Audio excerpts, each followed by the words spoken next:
Well, so this afternoon, the National Cathedral Secretariat is urging the general public to desist from, quote, equalizing discussions on the National Cathedral and then the National Mosque, as it argues that these monuments are two separate projects. Now, management of the National Cathedral project argues that such comparisons have the tendency to disrupt the peaceful relations between Christians and Muslims in Ghana. Well, here are excerpts of the footage that we have from the site for you. In the meantime, JoyNews checks have confirmed claims that construction works on the said piece of project has stalled. Now, sources also disclosed that for the past 3 months, workers have been forced to lay down their tools in spite of government funds that were released for the project. Well, my colleague Maxwell Agbagba has been there and now reports on the status of the project.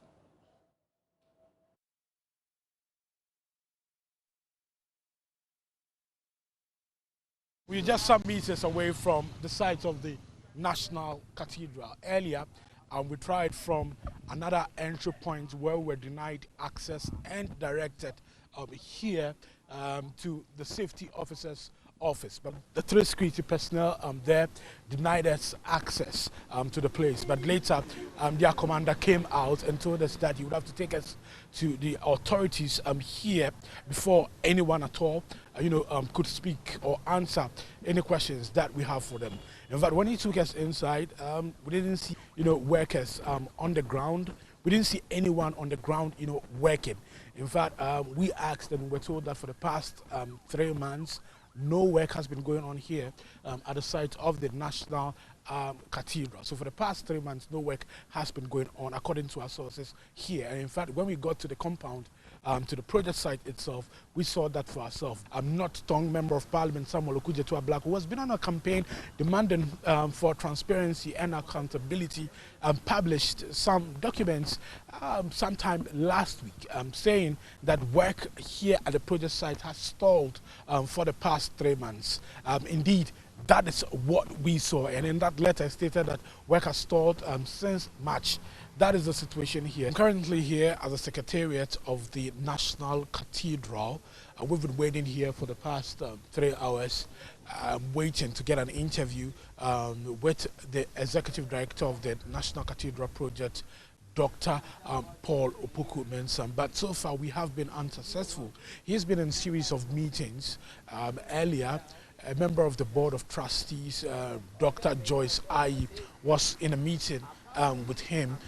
She came out, but she wouldn't speak to us. We were unsuccessful getting an interview, trying to get an interview with her. She wouldn't speak to the region, controversy, and all the talk surrounding the National Cathedral. As we speak to you now, we're told that the executive director is in a meeting with one of the consultants of the project, and the PS would have to wait a bit longer, or maybe perhaps come at another day. Reporting for JoyNews, Maxwell Agbagba. Well, so that's the latest on the project by JoyNews' latest investigations. Well, we understand that there's a lot going on. Meanwhile, the executive director of the National Cathedral project has actually apologized for saying the state facilitated the construction of the National Mosque. For those of you who do not know about him, Dr. Paul Opoku-Mensah, who is the executive director there, says he regrets with pains, his comments might have actually caused some troubles in the Muslim community. But let's bring you excerpts of that statement, particularly coming through from his outfit, the Secretariat, indicating, first of all, that I write in response to the June 13, 2022 letter from the Coalition of Muslims Ghana, that's COMOG, and my telephone conversation with COMOG President Haj Abdul Rahman earlier today on the issue. Now, as I explained to Mr. Manan, at no point in my GBC talking point discussions on Sunday, June 12, 2022, did I indicate that the government of Ghana spent state resources in the construction of the National Mosque, as Haj Abdul Rahman graciously explained. What I had been informed about was facilitation, but not state resources, and did not actually happen. So that's the account from the National Cathedral Chief Executive. Now, he continues to indicate that I retract and apologize for the comments. In my response, and deeply regret the pain it might have caused the Komok and the Muslim Ummah in Ghana. Now, in making this retraction and apology, I want to highlight what I said in the interview and repeated in my telephone conversation with Hajj Abdul Rahman. Now, we should not equalize the discussions on the National Cathedral and National Mosque as they are separate projects. We should be very careful as a nation not to disrupt the unique, peaceful relations that exist between Muslims and Christians. Now, the Chief Imam, His Eminence Sheikh Dr. Usman Nuhu Shaributu, through, among others, his inspiring personal support for the National Cathedral project, continues to show us the way. And then we know that there's more contained in the statement as well. Issues relating to the fact that the National Mosque and the National Cathedral project provide a historic opportunity for these two Abrahamic faiths, which is Islam and then Christianity, whose adherents constitute almost 90% of Ghana's population, to have the national platforms for which to work together in support of the nation's peace, cohesion, and transformation. So the statement goes on to talk about the fact that I pray we use this incident as part of the processes to discuss how to make this happen. So these are the excerpts that we're getting from the Chief Executive of the National Cathedral project. So what's the response of Komok to this? Fortunately, the man being talked about in that statement is here with us, Hajj Abdul Rahman. He is joining us to, of course, clear the air on a lot of matters that are coming up. It's good to see you, Abdul. So let's first of all start off on the premise on which Komok issued your first statement. You were displeased about the fact that the CEO pointed out that state funds or resources, those were his words, were used to help the construction of the National Mosque. He says, well, I've been informed on that, briefed on that. It's a matter of facilitation. So I guess it's just the issue about the choice of words, isn't it? Now he's apologizing. Does that sit well with you? Thank you very much, my brother, for the opportunity. For us, we welcome the retraction and the apology.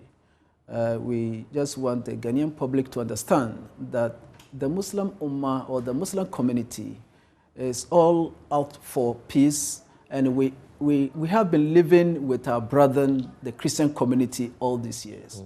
And we don't want anything that would jeopardize that peaceful coexistence.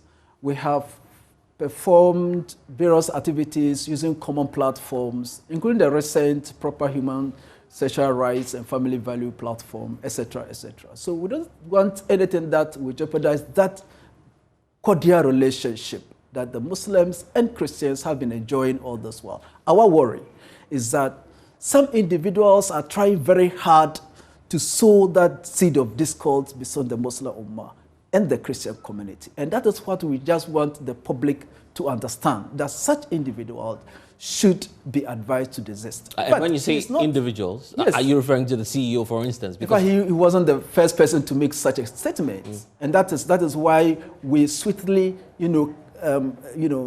responded to his comment. Why was it important for you as a Muslim group to state what you deem to be the facts on the National Mosque project? Well, if I get your question right, for us, we think that it is misleading in the first place. Such comments are misleading because the fact is that the state itself has not even been fair to Muslim community. Okay? We have our own mosque at a very strategic position in the capital city. And the state pulled down the structure. As if that was not enough, the state decided to offer us more like a refuse dump. It was a baller, quote and quote. That was the land, the kind of land the state offered the Muslim community. But because we want to ensure that we continue to live peacefully, Muslims never complain. Number two, the structure that was pulled down by the state was not replaced. Number three, when we decided to develop the site, we had some individuals and organizations like Human Development Association International of Turkey which came to our aid and decided to mobilize resources from their country. In fact, note that it is not the Republic of Turkey that supported us, but rather an NGO of Turkey. And this organization supported us throughout.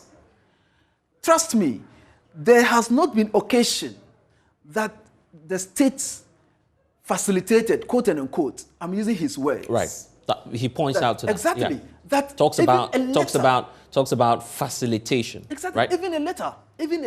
Let me tell you something. During James' era, a request was made to the state that we need a tax waiver on the items that were being imported from Turkey for the construction of the mosque. State refused. So all this thing, we kept all this because we want to continue to live peacefully. But only to find out that individuals are trying very hard to use the National Mosque to cover some deeds. With the National Cathedral? Well, if that's the case, because was it about a year ago, a leading member, I don't want to mention the name here, of Parliament, also made such misguided comment. And we think that it is becoming too much. Why do you feel that some officials of government, and by extension those who work with the National Cathedral Secretariat, may even be tempted to do the comparisons here, to talk about how government has facilitated the construction of the National Mosque and why it is important for us to have the National Cathedral as well? Well, I can't tell what is running through their minds, but I think that it's tantamount to inciting the Ummah, provoking the Ummah, and insulting the Muslim community. And by so doing, they will attempt to create that wedge between the Muslim community and Christian community, and which will not fly, because people are not happy to see that cordial relationship between the Muslim community and the Christian community when it comes to LGBTQ stuff. And I think that individuals are finding ways and means of trying to divide our rank. And I think that will not fly.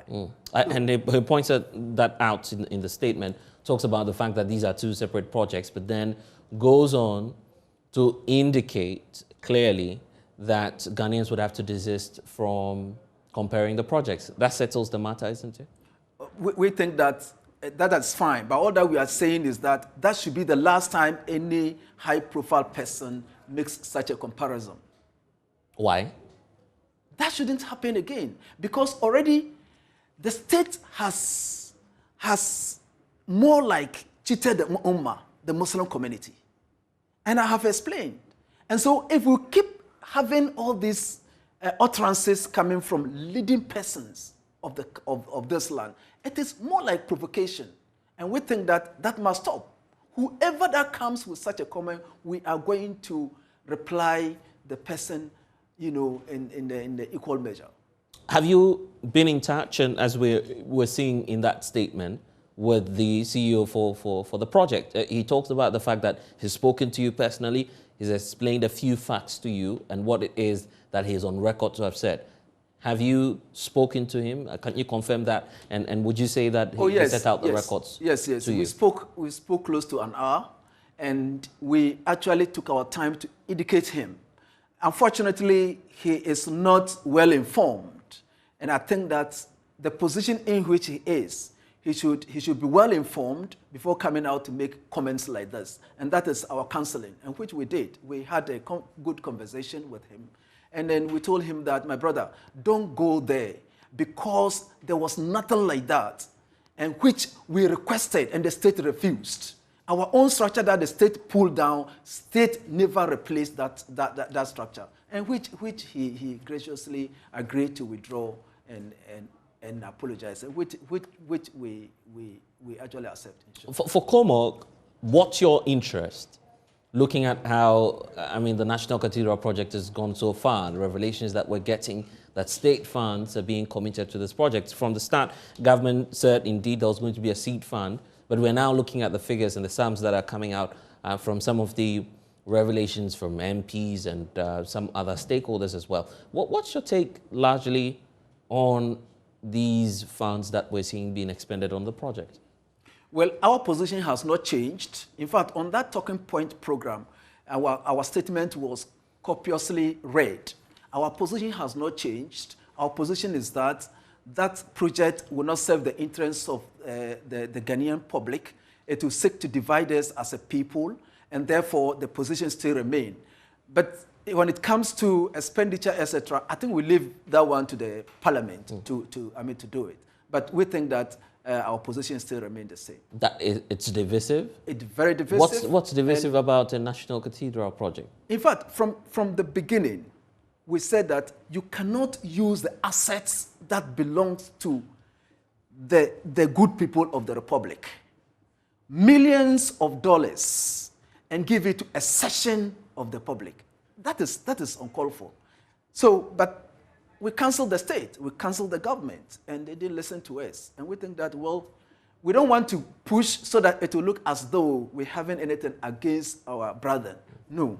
It is up to the people who would like to use it. Do you have a problem with the quantum involved, or you simply have a problem with government doling out some amount of money to the project? Number one, if you want to put up a structure like this, why should you go and pull down structures that worth millions of dollars? And even the very land that was used, if everybody should come with such demands, can government stand it? No. So we thought that shouldn't have been done in the first place. I mean, there are many other places that can be used. Like ours, we were given a refuse dump, and we developed it to this stage. So I think that anywhere I thought could have been better than spending huge sum of money, strategic land that belongs to all of us for a session. But at least we don't think that is not. Well, but if you look at the where we are now and what we've done so far, it appears that the project has to go on anyways, right? Or you want it stalled? Well, we go back and read our statement. We continue to stand by our point that this will not bring that unity that the project seeks to do, as far as the Ghanaian public is concerned. Even talking about the Christian brethren, which we must try to do things that will engender unity and cohesion and peaceful coexistence among the Ghanaian public. The figures may not necessarily support you on that. You look at the Christian population, and I don't mean to segregate at this point, but you look at the Christian population, well over 70% here in Ghana. What's not going to be unifying about a monument that brings 70% of the population together? Well, I'm not here to tell the state what to do and not what to do. Our position has already been made very clear that such an asset that belongs to all of us should be carefully used, so that at the end of the day, people shouldn't get up tomorrow and demand. My children one day get up to make a demand from the state, if not from this government, from maybe in the future governments. So we shouldn't do anything that tomorrow people will get up to ask questions. And trust me, people will continue to ask questions. In fact, this is just the beginning. The question people keep raising concerning the National Mosque, but because they have forgotten about the history, they've forgotten about where we came from, and they have forgotten that the government itself has, or the state has, short-changed the Muslim community. And so Muslim community have a demand from rather the state. And so we shouldn't whitewash this. We shouldn't forget that this thing will not come up one day. It will definitely come up. And that's why we are cautioning that what you are doing today, it may not come up today, but one day, it will come up. Is there anything that, for instance, the Christian community now and the Board of Trustees could learn from COMOG and by extension the Muslim community with regard to the National Mosque project? How you were able to secure funding from external sources and some individuals or benevolent groups that supported the project? What should the Christian community be picking up with regard to the National Cathedral project? Well, I think these are highly learned persons. These are highly experienced persons, and they should know better that what you are doing today, one day, your children or the people who come and inherit the same property would have wished that what you did today or what you are doing today wouldn't have happened. And so that is why we are advising people that we should avoid it. You know, for us today, we beat our chest to say that state has shortchanged us and not that state has ever facilitated us. And therefore, we'll keep fighting it. Anyone who comes, will fight him.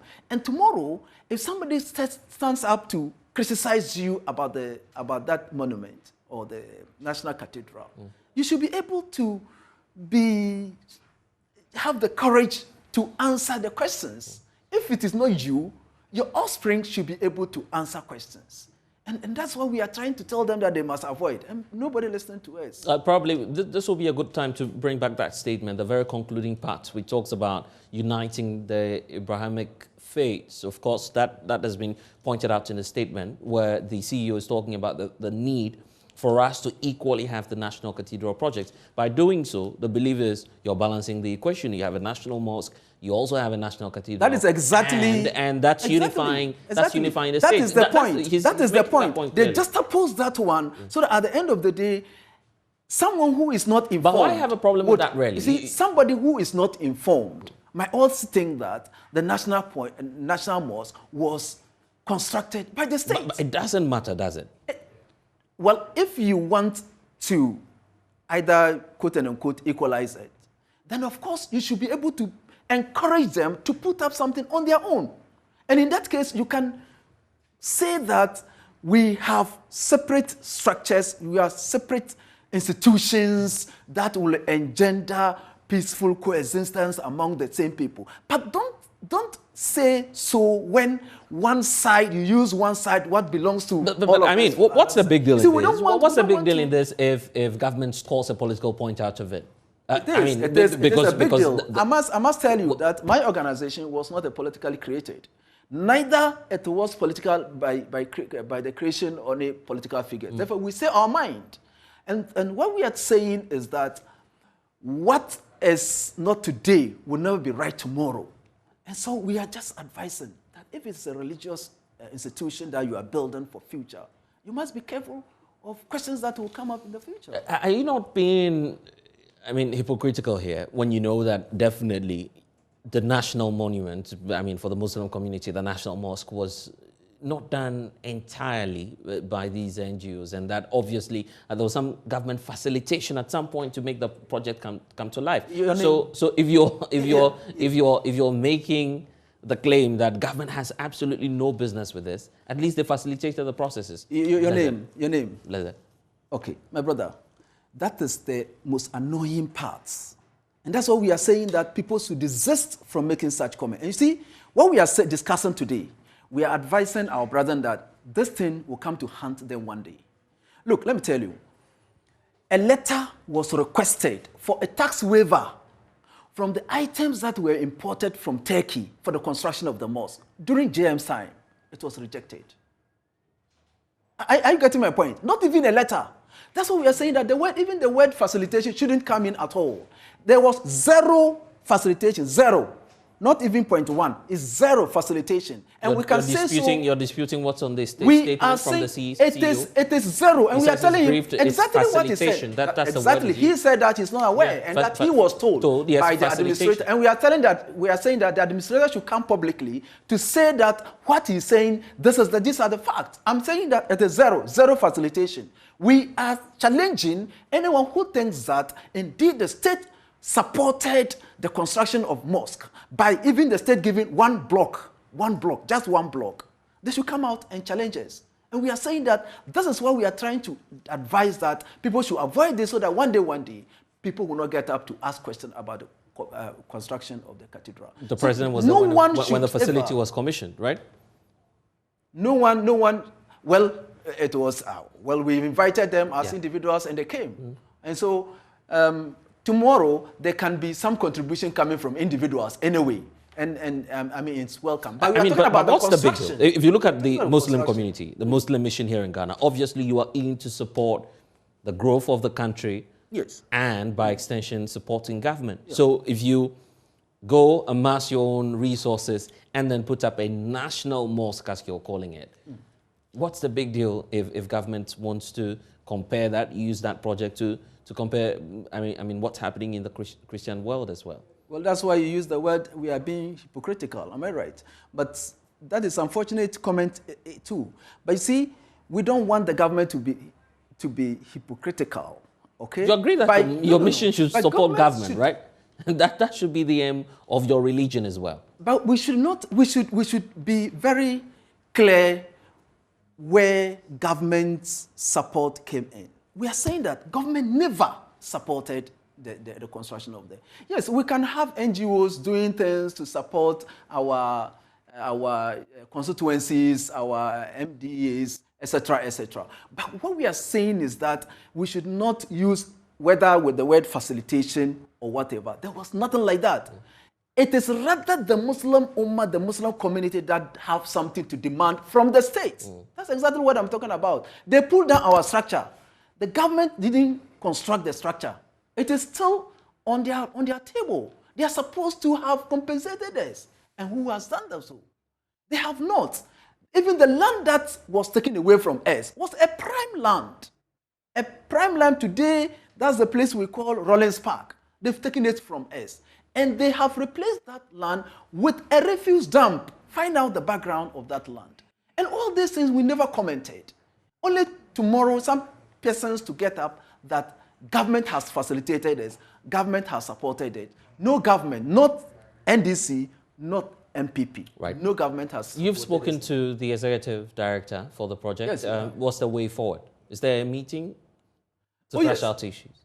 Oh yes, we've agreed to have meetings. Peace Council has also called whilst I'm entering into the. Oh, wonderful! This meeting. The Peace Council give you a call. Yes. So what's the expectation? Oh, we are ever ready. Right. Anything so that what are we expecting? A peaceful meeting? coexistence of this country. And I've been telling people, boss, I have a staff of over 15. Only one who is a Muslim. Only one. All my staff. They are all Christians. The one who typed the statement and those who distributed the statement, they are all Christians. I mean, why should we do anything that will hurt that relationship? The individuals who are trying very hard to break or sow that seed of discord, it are the people we are saying that we must point them out and let them understand. I'm interested in finding out what the National Peace Council is expecting from your group. Well, they think that they know us to be persons who always promote peaceful coexistence among Christian brethren. And they think that the way we are going is the way to go. And we think that it's a good advice. So there'll be a meeting, I guess? Yes. When is that happening? Tomorrow, God willing, inshallah. Anyway, so that meeting we're expecting between your group, who else is expected to be there? I don't know. I'm yet to have that information from the Peace Council. Anyway, Abdel Manam, thank you for joining us. Well, not only Member of Parliament Samuel Okudzeto-Ablakwa has been leading the campaign for transparency and has claimed the government was spending public funds without the necessary parliamentary approval on this. Here's excerpts of his interview on the probe last weekend. I have even heard some people try to compare what is going on now with the National Mosque. Let's be clear, for the National Mosque, it was not a government of Ghana project. Even the Turkish support was not Turkish government. It was a foundation in Turkey, a family that really, very endowed. They build mosques across the globe. So let's not, mix the issues. So people are even going beyond what we in the NDC caucus in Parliament are doing, and even raising fundamental questions. We have not gone that far. We are saying that for now, we are more concerned about our mandate. Can you imagine if one day it is probably some investigative journalists or some CSOs who find out that, look, all of these atrocities have taken place and Parliament just sat aloof. We did not assert our authority. The whole principle of checks and balances. Parliament exists to hold the executive in check, to demand accountability, and to ensure that the Constitution is respected. You checked your responsibility. How will we look? Okay. And what would the Ghanaian people say? So people should not, this is not... So it's not a case that you're just picking and choosing. Yes. You're not picking and choosing which issues to hold government accountable Exactly. We're demanding accountability across board, and we are saying the Constitution should be respected.